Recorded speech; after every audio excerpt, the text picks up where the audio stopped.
We often remember India's freedom struggle through marches, protests, and revolutionaries. But there was another battlefield, the newspaper.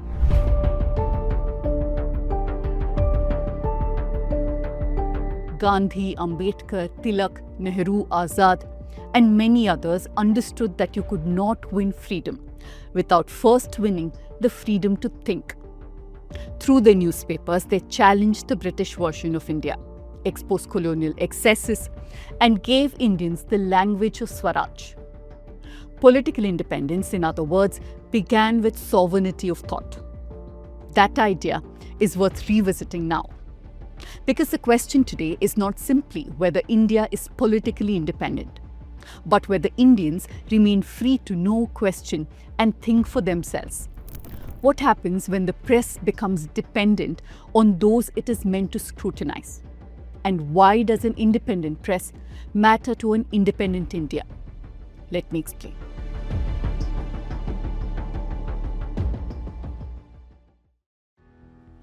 Every week I come to you with why independent media is important and why our work deserves your support. But I think this week, this entire episode will make that argument for me. The independence of the country, not just on paper but in spirit, depends on the independence of its press. So this week we are running a special offer.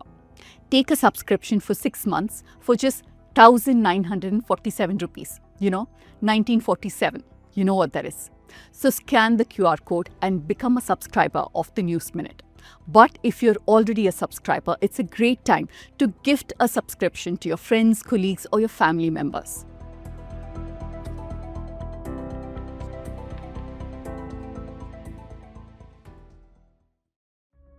The British understood that controlling information was a way of controlling political imagination.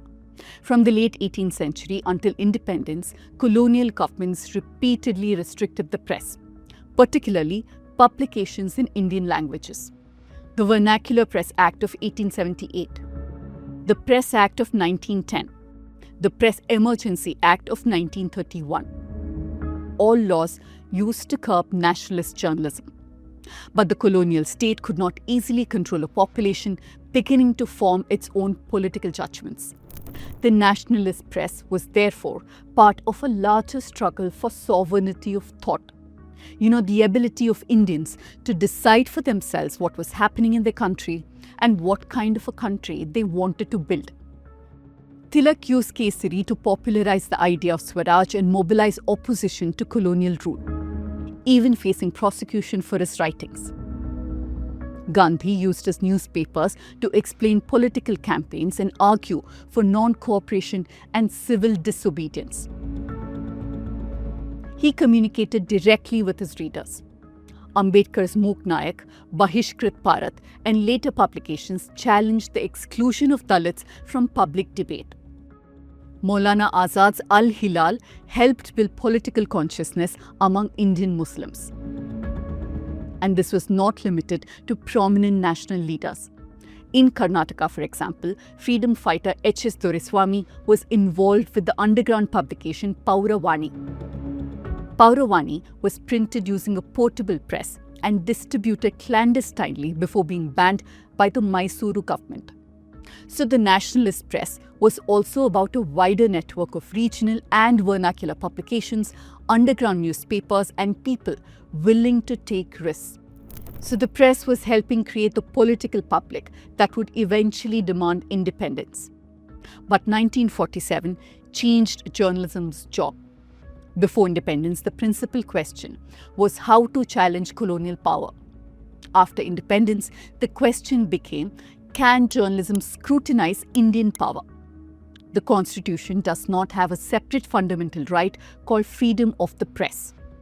Press freedom is understood as part of Article 19(1)(a), which guarantees freedom of speech and expression. Journalist Seema Chishti puts the connection more directly. The press is free because citizens are free. And so, when the press is throttled, it's not only journalists who lose freedom, but ordinary citizens also lose their ability to know, question, and participate in public life. and independent India's history shows why that freedom matters. In 1957, Firoz Gandhi's questions in Parliament helped bring the Mundra financial scandal into public view. In 1980, Indian Express journalist Arun Sinha's reporting exposed the Bhagalpur blindings, in which police blinded prisoners and under trials. And in 1992, journalist Sucheta Dalal's reporting helped expose irregularities surrounding stockbroker Harshad Mehta. The press was now scrutinizing Indian power. During the emergency from 1975 to 1977, the Congress government led by Indira Gandhi imposed censorship on newspapers.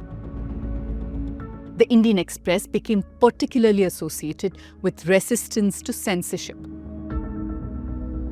The emergency demonstrated why press freedom is not simply a professional privilege for journalists. If the government can determine what information citizens are allowed to receive, citizens cannot effectively evaluate the government's actions. But today's media environment is much more complicated than a censor sitting in a newsroom. And that's where the question of press freedom becomes even more difficult. Because what does independence actually mean in 2026 India? India has a vast media industry, but a large number of outlets does not necessarily mean a large number of genuinely independent voices. The Adani Group's takeover of NDTV in 2022 is a useful example.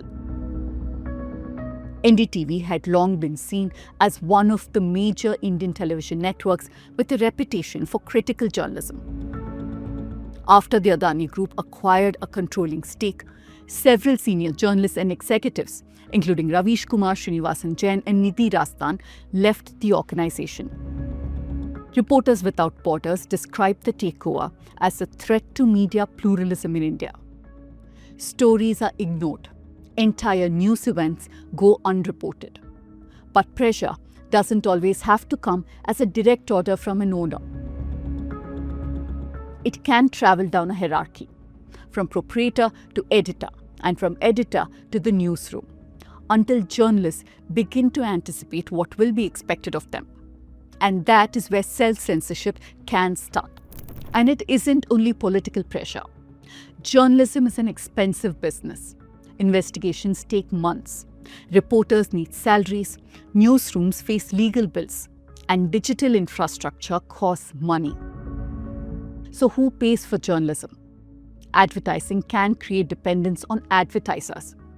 Government advertising can create dependence on the state, while corporate ownership can create potential conflicts of interest. Subscriptions provide greater independence. But there's of course criticism that it makes journalism inaccessible to people who cannot pay. So editorial independence is also an economic question, which becomes even more important when journalism attracts the attention of powerful institutions. Because even if a newsroom is willing to publish an uncomfortable story, can it afford to fight the legal battle that might follow? Reporters Without Borders has documented at least 10 legal cases involving the Adani Group and journalists or media organizations, all since 2017. It says at least 15 journalists have been affected, and that some cases involve temporary gag orders.